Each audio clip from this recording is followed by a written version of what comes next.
23 দিনে উদ্ধার হয়নি সুন্দরবনের দুবলার চরে অপহৃত 15 জেলে। এতে নিরাপত্তাহীনতায় ভুগছেন চরের 7,000-এর বেশি জেলে। মুক্তিপণ হিসেবে ধার্য করা হয়েছে 3 লাখ টাকা করে। এদের মধ্যে 11 জেলে মুক্তিপণ দেওয়ার পরও জলদস্যুরা ছাড়েনি তাদের। জেলেদের অভিযোগ, বিভিন্ন সময় আত্মসমর্পণকারী দস্যুরা ফিরতে শুরু করেছেন তাদের পুরাতন পেশায়। গত 26 জানুয়ারি দুবলার চরের আলোরকোল এলাকা সমুদ্র থেকে মাছ ধরে এনে শুটকি প্রক্রিয়ার কাজ করছিলেন অপহৃত 15 জেলে, যাদের বাড়ি খুলনা, সাতক্ষীরা ও বাগেরহাট জেলার বিভিন্ন এলাকায়।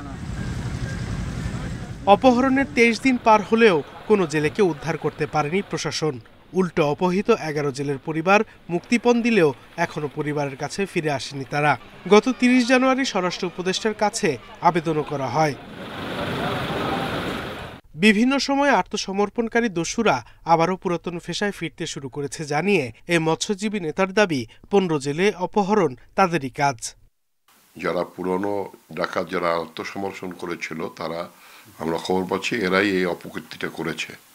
আমরা প্রশাসনের দ্বারস্থ হয়েছি, কিন্তু আজ পর্যন্ত এই অপহৃত জেলারা 15 জন অপহৃত জেলারা উদ্ধার হয়নি।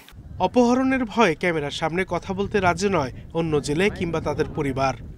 জেলেরা অনেকেই সমুদ্রে যেতে চাচ্ছে না, তারা নিরাপত্তাহীনতায় ভুগছে এবং তারা এখন অনেকেই চরে বসে খাচ্ছে আর ঘুমোচ্ছে, ছাড়া তারা জালে যেতে প্রস্তুত না। অপহৃত জেলেদের উদ্ধারে প্রশাসনের কোনো তৎপরতা নেই বলে অভিযোগ জেলেদের।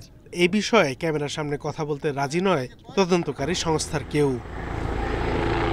Independent news.